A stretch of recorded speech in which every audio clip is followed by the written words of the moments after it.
నమస్తే, welcome to Telugu రాజ్యం. నేను మీరామ్.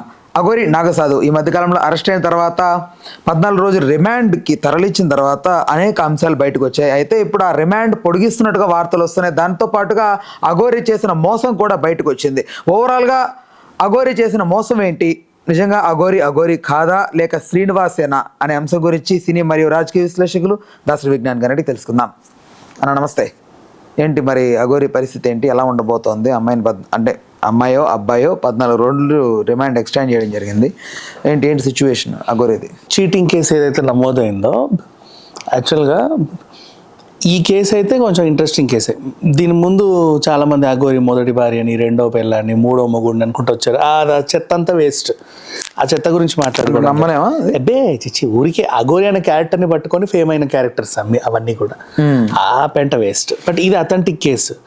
ఒక అమ్మాయి లేడీ ప్రొడ్యూసర్ బయటికి వచ్చి నాకు యోని పూజ చేసింది, దానికోసం నేను ఉజ్జయినికి వెళ్ళాము, 10 లక్షలు మాట్లాడుకున్నాము, 5 లక్షలు ఇచ్చాను, 4,80,000 నెక్స్ట్ దఫా ఇచ్చాను, మళ్ళీ 5 లక్షలు ఎందుకు ఇవ్వలేదు? 20,000 లేదు ఉజ్జయిని వెళ్ళి వచ్చే ఖర్చులు నేను పెట్టుకోలేదు, మరి అందుకే కట్ చేసుకో. మరి అట్లా అయిన తర్వాత ఇప్పుడు ఆవిడ కంప్లైంట్ ఏంటంటే, మరి ఇప్పుడు ఎందుకు పెట్టావు, పూజ చేయించుకున్నావు, చేసింది, ఇప్పుడు ఏంటి నీ ప్రాబ్లం ఏంటి? నన్ను ఇంకా 5 లక్షలు ఇవ్వమని బెదిరిస్తుంది. ఎందుకు బెదిరించింది? ఇప్పుడు చేసింది యోని పూజ, నువ్వు సాదాసీదా ఎవరితో చేయించుకున్నా నేను అడిగేదాన్ని కాదు, నువ్వు అఘోరితో చేయించుకున్నావు కదా, అఘోరి ఫీ, అఘోరి ట్యాక్స్ అనేది ఉంటుంది కదా, మరి నేను చేశాను. సో నాకు ఇంకా 5 లక్షలు ఇవ్వా? నన్ను మన అగ్రిమెంట్లో అది లేదు కదా, ఎందుకు అడుగుతున్నావు నన్ను అంటే, ఇదిగో నువ్వు కనుక నాకు 5 లక్షలు ఇవ్వకపోతే నేను నీ సంబంధించిన డీటెయిల్స్, నక్షత్రాలు అన్నీ నాకు ఇచ్చావు కదా, అవన్నిటిని గెలికి పిండి ముద్ద చేసి టూత్ పిక్కులతో గుచ్చానంటే నువ్వు అల్లకల్లోనం అయిపోతావు, జాగ్రత్త. నాకు ఇవన్నీ తెలుసు, ఈ డీటెయిల్స్ అన్నీ ఉన్నాయి నా దగ్గర, చెల్లా చెదిరైపోతావు మొత్తం. అసలు ఏ పూజలు అయితే నువ్వు చేయించుకున్నావు మొత్తం అన్నీ తిరిగిపోయి నువ్వు సర్వనాశనం అయిపోతావు. అట్లా చేస్తున్నా అంటే ఇప్పుడు అమ్మో ఇక నా జీవితం సర్వనాశనం అయిపోద్ది, ఇంక నేను బతికి వేస్ట్ అని ఫ్యాన్కి చున్ని కట్టేసింది. ఇక స్టూలు తందాం అనే టైంలో ఒక ఆలోచన వచ్చింది, ఎందుకు నేను పోలీస్ స్టేషన్కి వెళ్ళకూడదు అని. తర్వాత మళ్ళీ అదంతా నీట్గా ఇప్పేసి చున్ని వేసుకొని పోలీస్ స్టేషన్కి వెళ్ళేసి ఇలా జరిగిందండి అని చెప్పగానే వాళ్ళు కేసు నమోదు చేసుకున్నారు. ఫిబ్రవరి 23rd or 25th ఈ కేసు నమోదైంది మోకిలా పోలీస్ స్టేషన్లో అనేది ఒక న్యూస్. అండ్ నౌ ఇప్పుడు ఎందుకు బయటకు వచ్చిందంటే, ఆమె మళ్ళీ ఆ కేసు అప్పుడు నమోదైంది కదా, మరి అప్పుడు అగ్గరు అరెస్ట్ అవ్వాల, ఇప్పుడు ఆ కేసు మళ్ళీ తీవ్రత పెంచి ఇప్పుడు అరెస్ట్ అయింది. మరి అది ఈ గ్యాప్ ఎందుకు వచ్చింది అనేది పెద్ద క్వశ్చన్ మార్క్ నాకు. అంటే దీని వెనక ఏదైనా హస్తం ఉందా తెలియదు. ఎందుకంటే నీ దగ్గర కేసు నమోదైంది ఫిబ్రవరి 25th, ఫిబ్రవరి 27th, March 25th, April 25th కూడా అఘోరి మన కళ్ళ ముందే తిరిగి. ఒక ప్రాథమిక దర్యాప్తు జరపకుండా అరెస్ట్ చేయడం ఏంటి అని 41 నీకు ఎవరు కూడా 41 CRPC నోటీసులు ఇచ్చి పిలవాల, నీ మీద ఒక అభియోగం వచ్చింది, నిజమా కాదా, యోని పూజ చేసావా లేదు, ఇదిగో ప్రూఫ్ ఉంది, ఆన్లైన్ ట్రాన్సాక్షన్ జరిగింది, ఏం చెప్పాలి. తర్వాత మరి వాళ్ళు కేసు పెట్టిన వాళ్ళు సైలెంట్గా ఉన్నారు, తీసుకున్న వాళ్ళు కూడా దాన్ని ఏమైందో మరి FIR అయిన తర్వాత ఖచ్చితంగా అవ్వాలి. మరి ఎందుకు ఇంత జాప్యం జరిగి ఇప్పుడు అరెస్ట్ అయిందో తెలియదు. ఈ 2 రోజులు ఆ మధ్యలో అఘోరి మన ముందు తిరిగింది, అందరికి లైవ్ లో ఫోన్ నుంచి నా దగ్గర ముందు కాదులే, మన ముందే ఆంధ్ర తెలంగాణ అంతా తిరిగింది. మన ముందని నేను ఎందుకు చెప్తున్నా, నా దగ్గర కూడా వచ్చేళ్ళింది కదా, అది ఓకేలే. మరి అందుకని చెప్పేసి చెప్పా. మరి అప్పుడు అంత ఫ్రీగా తిరిగినప్పుడు ఎవరు పట్టుకోలేదు, ఇప్పుడు ఎందుకు వచ్చిందా అనేది ఆ కేసు మళ్ళీ దాని తీవ్రత ఇప్పుడు ఎందుకు పెరిగింది అనేది ఒక క్వశ్చన్ నాకు మైండ్లో ఉండింది. తర్వాత దాని గురించి ఎంక్వైరీ చేస్తే నాకు తెలిసిన కొన్ని కథలు, ఉపకథలు, మరి అది నిజమో కాదో ఐ డోంట్ నో. నాకు నోటీస్కి వచ్చిన కథ ఏంటంటే, అసలు జరిగింది యోని పూజ కాదు, ఇంకో చీటింగ్ అయితే జరిగింది కాబట్టి ఇంకోలా జరిగిందంట. తప్పే, అలా చేయడం కూడా తప్పే. అఘోరి నువ్వు నాగసాధువు కదా, మీ నాగసాధువులు అందరూ ఎక్కడుంటారు అని అడిగితే, నేను అక్కడెక్కడెక్కడ లోపల ఉంటాము అనింది. చెప్పగానే వీళ్ళు ఏం చేశారు అంటే, అదేం లేదు, అది నాగమణి అనేది ఉంటుందంట కదా, అది ఎట్లా, అది మేమే తేగలం, ఎవరు తేలేరు, బికాజ్ నాగసాధువులకే సాధ్యం నాగమణి తేవడం. అరుదైన జాతి చెందిన పాముని పట్టి ఇక్కడ ఉంటుంది, ఇట్లా తీసి ఇట్లా ఇస్తా, ఇట్లా తలతల మెరుస్తుంది, అది కనుక వచ్చిందంటే నీ ప్రొడక్షన్ హౌస్ ఎక్కడికో వెళ్ళిపోతుంది, ఒక మూవీస్, ఒక మీడియా, ఒక క్రియేషన్స్ లాగా లేడీ ప్రొడ్యూసర్ నీ బ్యానర్ కూడా అలాగే ఉంటుంది. పిచ్చా నువ్వు సినిమా ఇట్లా క్లాప్ కొట్టు చాలు, అసలు ఆల్రెడీ ఆస్కార్లు వచ్చేస్తాయి నీకు, ఆ రేంజ్లో ఉంటుంది, నీ జాతి మారిపోతుంది అని చెప్పింది. వీళ్ళిద్దరికీ ఎప్పుడు 6 నెలల క్రితం పరిచయం. ఒక రిసార్ట్లో భోజనానికి వచ్చారు. ఆమె వచ్చింది, అఘోరి వచ్చింది పూజకి. మిత్ కపాలమా? అతను ఎలా వచ్చిందో అక్కడికి ఇద్దరు పిలువపడ్డారు. అక్కడ వీళ్ళిద్దరికి పరిచయం. అలా పరిచయం 2 నెలలకి ఇది జరిగింది లాస్ట్ ఇయర్. కానీ 6 నెలల తర్వాత కేసు అయింది. What ever. ఇప్పుడు ఏం జరిగింది అక్కడ ఏంటంటే, నాగమణి అడిగితే ఉంటుంది 10 లక్షలు అవుతాయి, ముందు 5 లక్షలు వేస్తే నేను వెళ్ళి తేవాలి, మిగతాది తర్వాత తెచ్చాక ట్రాన్స్ఫర్ చేయొచ్చు అని చెప్తే ఫస్ట్ 5 lakhs వేయడం జరిగింది. తర్వాత మళ్ళీ నువ్వు అన్నట్టు ఆ టీడీఎస్ గీడిఎస్ కట్ అయిందో తెలియదు, ఈ 20,000 ఎందుకు పోయిందో నాకు తెలియదు, మిగతా 480 ట్రాన్స్ఫర్ అయింది. తర్వాత నాగమణి వచ్చిన తర్వాత వచ్చింది, అమ్మయ్య ఇక నాకు నాగమణి దొరికింది, ఇక నేను నెక్స్ట్ లెవెల్ అని ఫీల్ అయింది.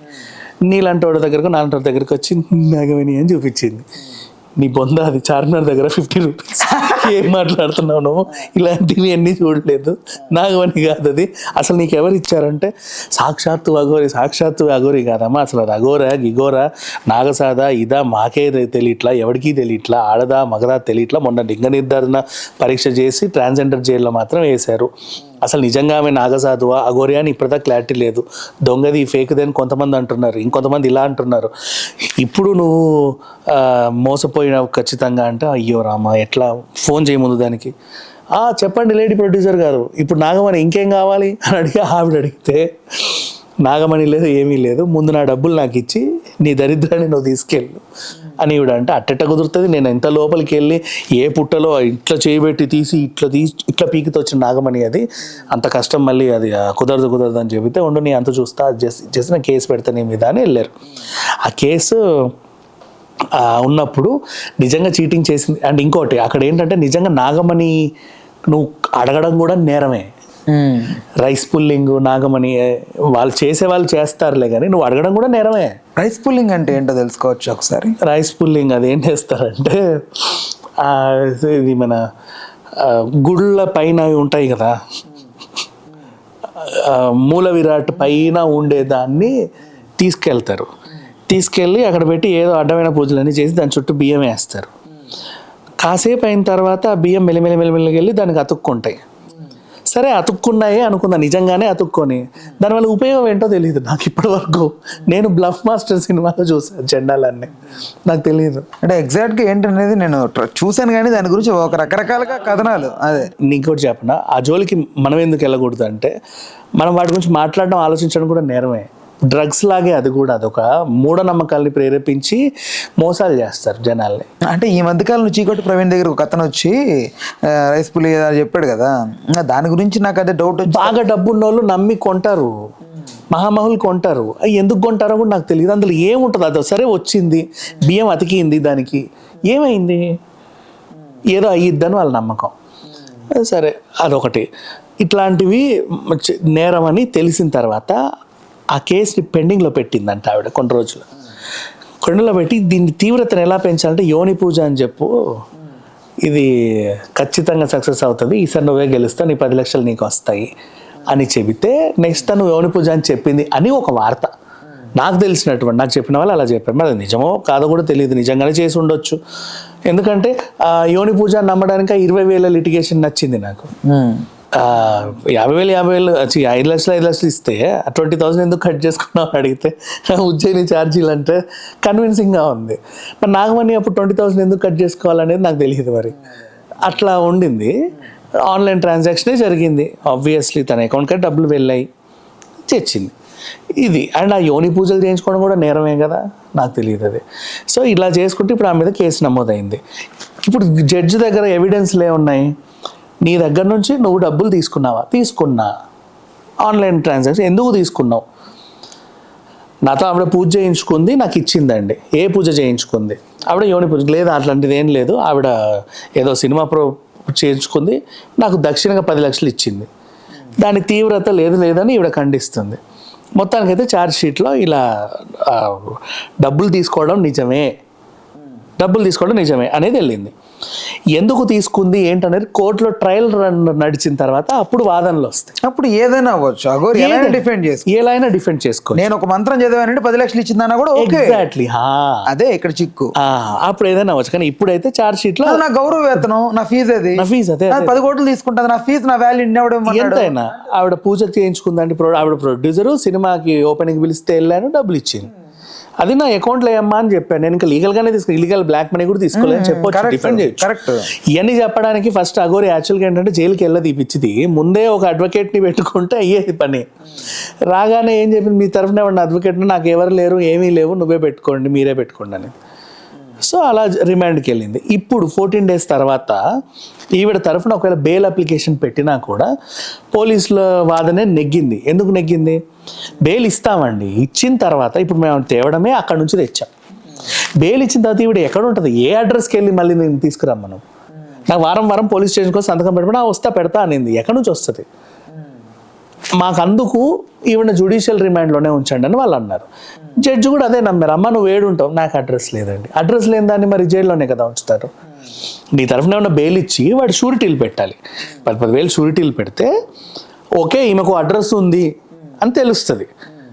అంటే నీకు సంబంధం ఎవరో ఉన్నారు, నీ అడ్రస్ లేకపోతే వాళ్ళనన్నా వెళ్ళి అడుగుతాము, మీకు వచ్చిందంటే నిన్ననే ఇక్కడికి వచ్చి అటు ఎట్లిందండి అని చెప్తారు.